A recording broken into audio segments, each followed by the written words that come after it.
Zemo remembers. Hawkeye had an arrow for every one of them, Avenger and Thunderbolt alike. He'd led both, and stood at the crux of this. He had to choose the world or a woman he thought he loved. The simpleton never thought of the endless possibilities that lay between.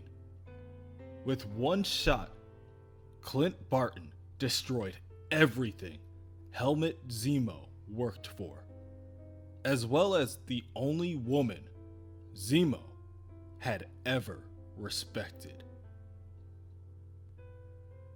They tried to reshape the world to save it from its own stupidity. They had a vision. He had a vision. But the world destroys visionaries, doesn't it? He had lost everything, which allowed for a fresh start. A blank canvas on which to paint a new world. New allies to be found. Carla Softon, Moonstone, always spoke to Zemo of her earlier days with Egghead and his Masters of Evil, and of the scientific breakthroughs he'd accomplished. Zemo wandered the Earth with the Moonstones as his guide until he came across a long abandoned safe house. The man, Egghead, was a genius, almost as brilliant as Zemo. A pity his time on the world was cut short, another victim of Hawkeye. But Egghead kept meticulous records, and Zemo thought his work might yield some fruit still on the vine. True vengeance takes time, planning, power, and an unexpected gift from destiny. Something to help twist the knife even more. Currently, Clint continues to try to process what is happening. He thinks to himself that it's a trick. It has to be. An LMD, a hologram, his occipital blindness kicking in. Something, anything but this. Everything seems to be telling Clint that the impossible is true. Somehow, his brother, Barney Barton, is alive, and he wants to kill him. Clint tries to have Maria Hill confirm what he's seeing. What? No hug for your brother? After all of this time, first thing you do is make a phone call. We need some FaceTime, don't you think? My fist would like to talk to your face. Trickshot pulls out a baton and slams it against the side of Hawkeye's skull. Hawkeye falls down flat on the train. The rumbling of heavy metal under his ears keeps him awake long enough for his instincts to kick in. He leaps up and rolls to the side just in time to miss a follow-up attack from his brother. If the punching and the blowing up his sky cycle weren't enough, the arrow Trickshot begins to draw tells Clint Barney means business. Barney! Can we set aside the sibling rivalry for a second? I mean, we've both come back from the dead. We're pretty much even. How the fuck are you even standing here?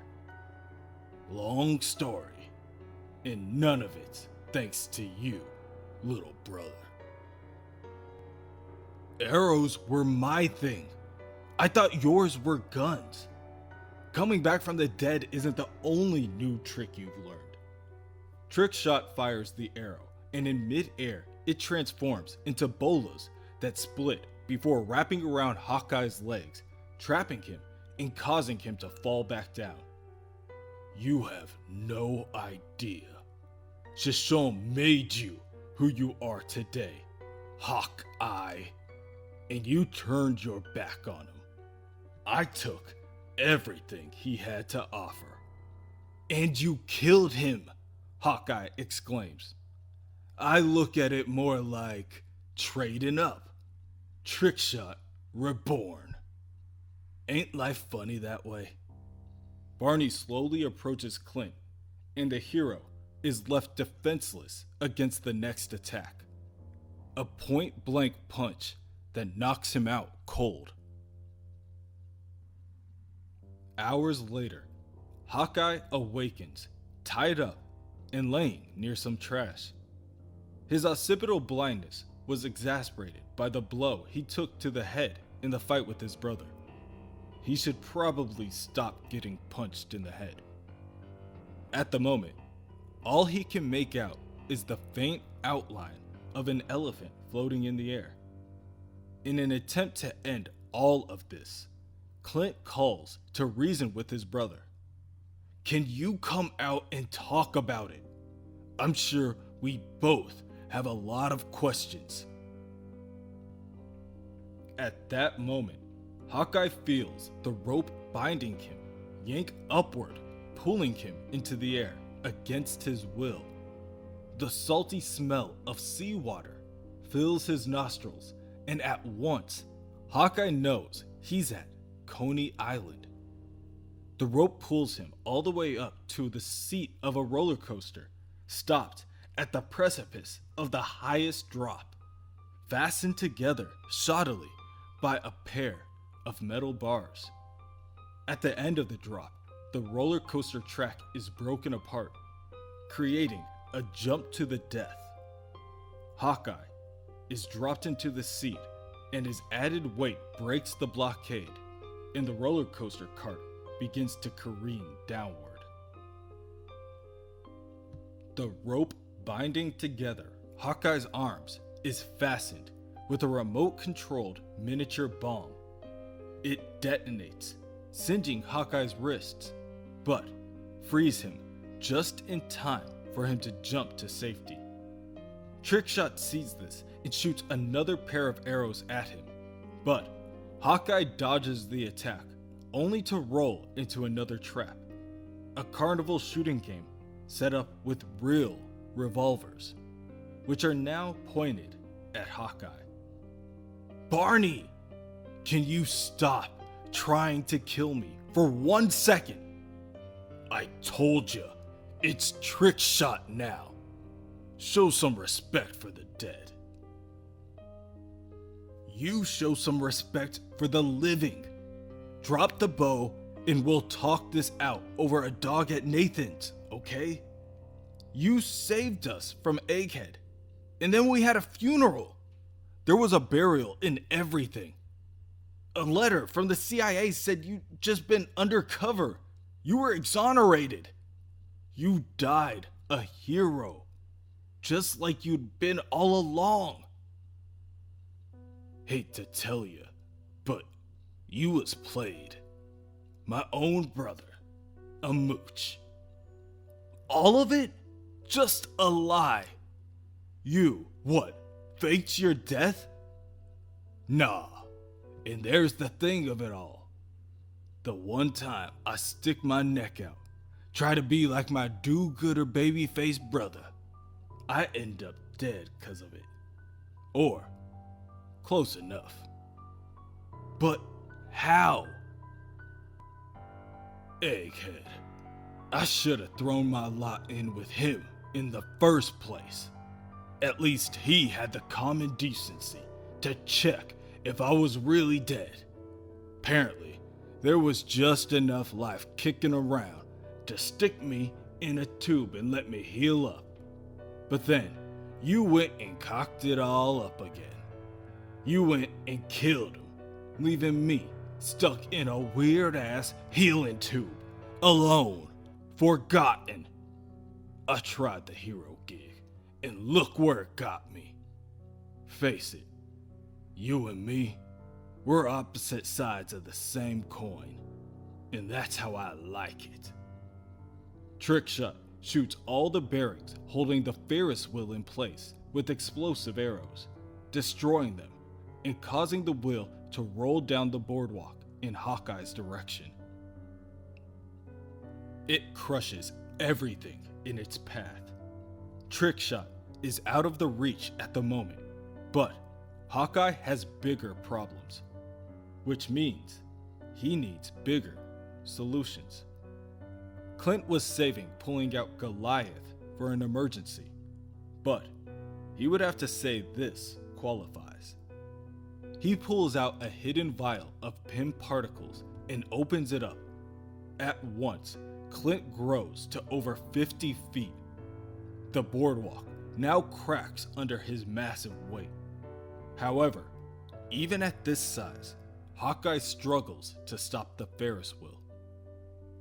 But once he does, he tosses it aside like discarded furniture. Clint wonders to himself why his brother Barney has gone out of his way to try to kill him. But every time he has a clean shot, he hasn't taken it. Before he can dwell on it, Clint begins to shrink back down to normal size. The change in stature does a number on his brain. He reasons that a bigger brain must mean bigger swelling. Suddenly, the sound of a familiar voice booms through a nearby speaker. Enough, Trickshot. It's time. Barney chuckles and beckons his brother forward, telling him, "Come on, hero. You heard the man. Come meet the one guy who didn't give up on me, who made me the man I am today, my benefactor." Hawkeye's vision becomes distorted as he wanders into the hall of broken mirrors. Remnants of his past trick and taunt him. Not only is his vision failing, but the intake of PIM particles has caused a strain on his body. Hawkeye's knees buckle, and he falls into the glass in front of him before cutting himself. He second guesses himself. Barney's death made him rethink everything. Himself as a brother, as a hero, as a husband, as a man, as a leader. But just as quickly as they came together, you face the reality that it can all be taken away, leaving you with memories and ghosts. Hawkeye wakes up once again on the floor, this time at the feet of both his brother and Baron Zemo. Not everything stays down, baby brother. Baby brother, you listening? Get up. Or, Barton, you can work yourself into a kneeling position. I will accept your prostration as a sign of submission. Hawkeye snaps back. Zemo, you did this? You turned my brother into this. Baron Zemo smacks Hawkeye on the side of the head to silence him. Oh no, this was a gift. When I found him after you had abandoned him in his moment of need, he came to me willingly. You know I didn't abandon yet another in the list of people who sought revenge on you, all of whom accepted the gifts I had to offer. Zemo, their gracious benefactor. I swore to you that you would regret your actions the day you took Carla's mind. All of this over a woman. She liked me more. Sheesh, get over it. How long's it been? You're making a stink over a woman. Over my word. A Zemo always keeps his word, no matter how long it takes. And true pain takes time. With so many video cameras and satellites at one's disposal, it's easy to follow a man's life. I wondered if you were merely getting worn down by everything I'd thrown at you. If your mind was so preoccupied that you were missing shots. Instead, I find a simple blow to your head is robbing you of your sight. Take your ocular crutch. It is time for your final test. Your brother amassed quite a bit of wealth in his previous life. I've managed to unfreeze those accounts. He has trained long for this, not just to earn back the money, but to best you at your own sport, to finally be the better man. And you, will you die a hero or live by once more killing someone you claim to love? What kind of man is Hawkeye? Baron Zemo tosses Hawkeye's mask at his feet, and Hawkeye scurries to put it on, as his vision now begins to be consumed by a blackened fog.